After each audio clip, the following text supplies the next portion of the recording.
Ibu, mulai Bu. Jadi seperti yang tadi disampaikan oleh Mbak Iris sendiri ya, bahwa keputusan bercerai ini adalah memang keputusan yang sudah dipikirkan ya oleh Mbak Iris dan dengan waktu yang cukup lama ya. Nah kemudian salah satu alasan perceraiannya adalah karena pihak suaminya ya telah menggunakan narkoba itu ya, dan ini di sini memang bahkan setelah penangkapan ini juga Mbak Iris tidak tahu menahu terkait dengan aktivitas yang dilakukan oleh suaminya, karena Mbak Iris dan suaminya telah pisah rumah sekitar 8 bulan yang lalu.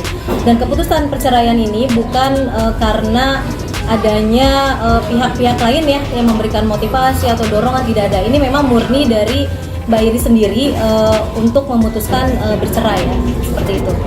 Artinya memang kedua belah pihak, Bu, kedua belah pihak kamarnya sendiri sudah menyetujui permasalahan atau persoalan perceraian ini, Bu? Ya, jadi memang sebelum melanjutkan untuk mengajukan gugatan ya perceraian, ini memang sudah ada komunikasi dengan pihak suami, dengan pihak keluarga, dan mereka sudah ada ya obrolan ya, komunikasi terkait akan proses perceraian ini. Jadi ini bukan sesuatu yang akan mengejutkan ya pihak suami, karena tiba-tiba ini nggak dilakukan secara tiba-tiba, karena ini memang melalui komunikasi yang baik dengan pihak suaminya. Jadi ini bukan keputusan yang secara serta-merta atau spontan, ini memang keputusan yang sudah dipikirkan oleh Mbak Iris ya secara lama gitu. Tapi Ibu ada rencana nggak? Nah kalau untuk menjenguk sepertinya saya nggak tahu ya itu apakah akan dilakukan atau tidak oleh Mbak Iris gitu. Tapi untuk sementara sih karena fokus terhadap proses perceraian, jadi Mbak Iris hanya fokus kepada prosesnya saja gitu. Bu, tapi sempat menjalani ini semua mungkin lebih menjadi kepada ya. kuat juga buat anak-anak. Ya, karena memang keputusan bercerai ini juga dilalui dengan tadi ya, dengan sholat, dengan berdoa ya, minta petunjuk ya, agar bisa lebih memantapkan hati ya. Jadi memang karena ini kan bukan keputusan yang mudah ya, tentu saja Mbak Iris juga memikirkan ini secara matang-matang.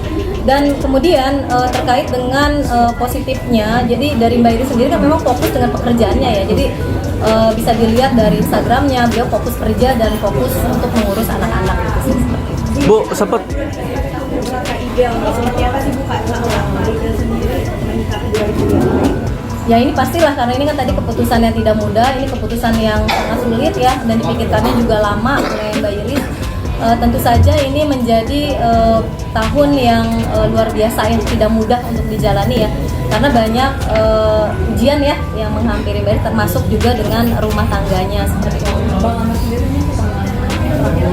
Itu ketemuan terakhir itu hari Minggu ya, itu masih ada ketemuan ya, dan Mbak Iris kan memang membuka peluang ya, atau membuka ruang seluas-luasnya untuk ayahnya bisa ketemu anak-anak. Komunikasi pun tidak dibatasi, jadi ketemuan terakhir itu memang di hari Minggu ya. Terus kemudian setelah itu udah sampai hari ini nggak ada lagi ketemuan dengan anak-anak. Bu, sempat ada beredar di viral di sosial media yang ada percakapan Ibel dengan Amar yang itu saling rebutan mobil, kalau tidak salah. Itu bisa dibenarkan, itu apa betul suara dari percecokan mereka atau bukan Bu, atau hoax Bu? Nah kalau konteks percakapannya saya nggak terlalu paham ya, itu dalam konteks apa ya.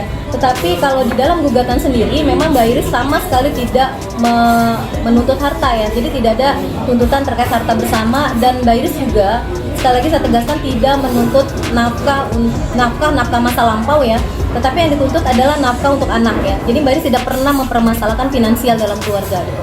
Jadi terkait menjawab yang itu ya, yang dialog yang tersebar itu. Apa itu poin-poin? Berarti benar itu Bu, artinya dengan suara Ibel sama si Amar itu benar? Saya nggak tahu ya kalau itu kebenaran, itu suaranya Mbak Iris kah gitu atau bukan itu. Tapi yang pasti sih kalau konteks percakapannya itu memang tidak ada di dalam gugatan.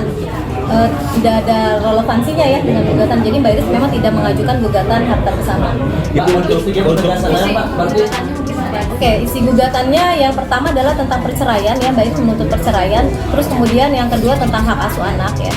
Jadi untuk ditetapkan hak asuh anak kepada Mbak Iris sebagai ibunya. Terus kemudian menuntut terkait dengan nafkah anak, karena itu satu kesatuan ya antara nafkah dan hak asuh anak. Hanya 3 poin saja ya.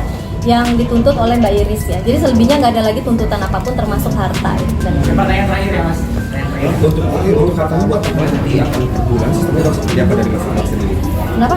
Sisanya per bulan atau seperti apa? Oh ya, itu nanti tergantung putusan ya, putusan dari pengadilan ya terkait pemberian nafkah itu ya. Nominalnya? Maaf, saya tidak bisa menyebutkan ya, karena ini bagian dari persidangan yang tertutup untuk umum dan kita menghargai terkait itu. Berarti Bu, untuk rumah sendiri mungkin seperti apa nanti yang rumah mereka? Karena memang tidak ada tuntutan harta bersama, maka tidak ada tuntutan terkait itu gitu di dalam gugatannya. Berarti artinya Mbak Iris sendiri sudah mengajukan cerai ya? Karena IBL minta uang bulanan terlalu besar yang di luar kemampuan dari pengamat. Apakah benar seperti itu? Tidak ada, karena ada tuntutan terkait itu yang di dalam gugatannya. Terima kasih.